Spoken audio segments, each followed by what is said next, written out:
বন্ধুরা, টুম্পা কিচেনে স্বাগতম। আজকের একটা রান্নার রেসিপি নিয়ে চলে এসেছি। এখানে দেখো 150 গ্রামের মতো চিংড়ি আছে। আমি চিংড়িটা আগে থাকতে ধুয়ে পরিষ্কার করে নিয়েছি।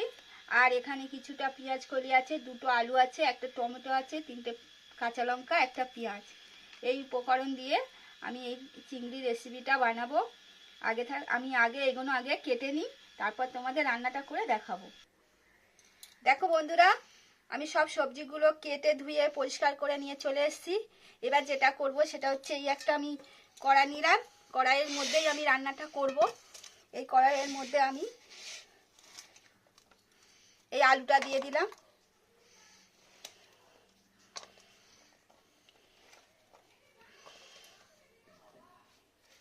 একটা পেঁয়াজ কেটে রেখেছিলাম, ওটাকেও দিয়ে দিলাম।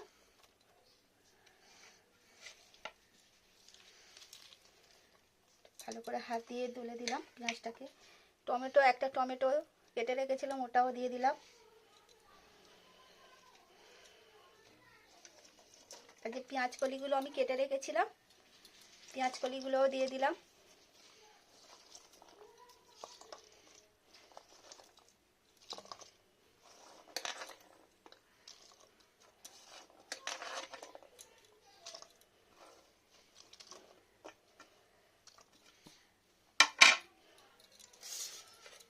এবার এই চিংড়িগুলো আমি কেটে ধুয়ে রেখেছিলাম, এই চিংড়িগুলোও দিয়ে দিলাম।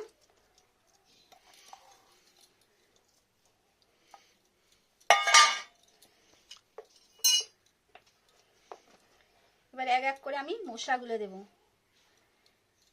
1 চামচের মতো গুঁড়ো হলুদ দিয়ে দিলাম।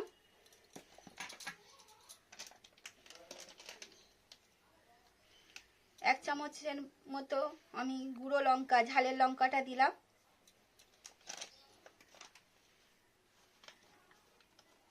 1 চামচের মতো আমি কাশ্মীর গুঁড়ো লঙ্কা দিলাম। আর 1 চামচের মতো আমি জিরের গুঁড়ো দিলাম।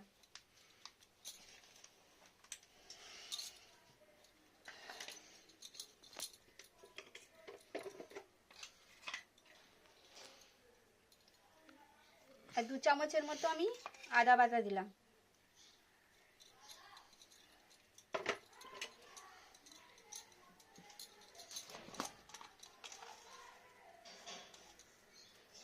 এক চামচের মতো নুন দিলাম। নুনের ঝাল পরিমাণটা আপনাদের বুঝে দেবে।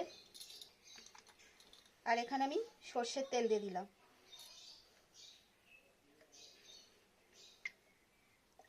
একটু বেশি করেই দিয়ে দিলাম। দিয়ে আমি হাত দিয়ে ভালো করে মেখে নেব, একটু ম্যারিনেট করে নেব। আমি রান্নাটা কিন্তু এই কড়ার মধ্যেই করব, তাই আমি কড়ার মধ্যে সব উপকরণগুলো ভালো করে হাত দিয়ে ম্যারিনেট করে নিচ্ছি।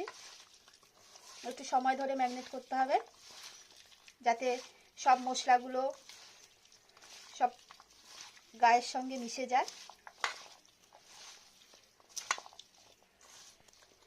দেখো বন্ধুরা, ভালো করে আমার ম্যারিনেট করা হয়ে গেছে। একটু সময় ধরে ম্যারিনেট করে নিয়েছি হাত দিয়ে।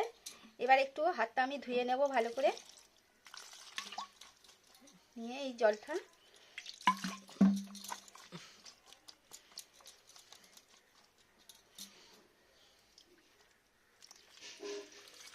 দিয়ে আমি 5 মিনিটের মতো রেস্টে রেখে দিচ্ছি, তারপর তোমাদের রান্না করে দেখাচ্ছি। বন্ধুরা, 5 মিনিট বাদে ফিরে এলাম। দেখো, আমি এবার কড়াটা বসিয়ে দিয়েছি গ্যাসের উপরে, দিয়ে আমি গ্যাসটা জ্বালিয়ে দিয়েছি। এই একদম লো ওভেনে রেখে কিন্তু এই রান্নাটা করতে হবে, মানে একদম গ্যাস আস্তে করে দিয়ে করতে হবে রান্নাটা। দিয়ে আমি এই ঢাকা দিলাম। ঢাকা দিয়ে আমি রান্নাটা আস্তে আস্তে করব। দেখো বন্ধুরা, আমি বলেছিলাম কিছুক্ষণ আস্তে আস্তে আমি এই রান্নাটা করব। প্রায় 5-10 মিনিটের মতো হয়ে গেছে। এবার ঢাকনাটা খুলে দেখছি কতটা কেমন হয়েছে। দেখুন, অনেকটা জল উঠে গেছে। আমি জল দিয়েছিলাম, তাও কি চিংড়ি থেকেও জল উঠেছে, পেঁয়াজ কলি থেকেও জল উঠেছে। এরকম আমি ঢাকা দিয়ে দিয়ে, আমি কিন্তু 3টে কাঁচা লঙ্কা দিয়েছিলাম গোটা গোটা। আমি ঢাকা দিয়ে দিয়ে আমি রান্নাটা কিন্তু করব। একটু আলুটা সিদ্ধ হবে, পেঁয়াজ কলিটাও সিদ্ধ হবে। আরও 10 মিনিট 5 মিনিটের মতো আমি ঢাকা দিয়ে রাখলাম। তারপর 10 মিনিট বাদে ফিরে আসছি। বন্ধুরা, আরও 10 মিনিট বাদে ফিরে আসলাম। ঢাকনাটা খুলছি, দেখো কেমন হয়েছে। আলুটা সিদ্ধ হয়েছে কি দেখায় একবার তোমাদের, দেখো আলুটা সিদ্ধ হয়ে গেছে, পেঁয়াজ কলিটাও সিদ্ধ হয়ে গেছে, প্রায় রান্নাটা হয়ে এসছে আমার।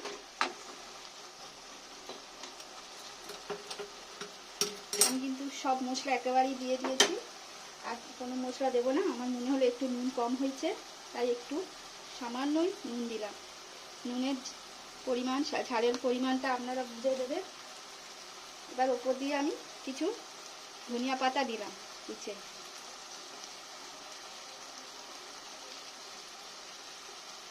এটা একটু আমি মাখামাখি মতো করবো।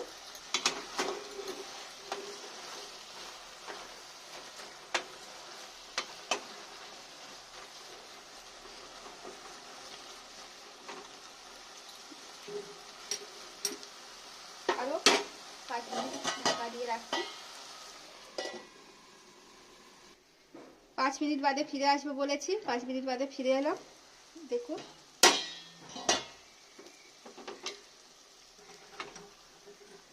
রান্নাটা আমার প্রায় হয়ে এসছে। এবার আমি আপনাদের পরিবেশন করে দেখাচ্ছি।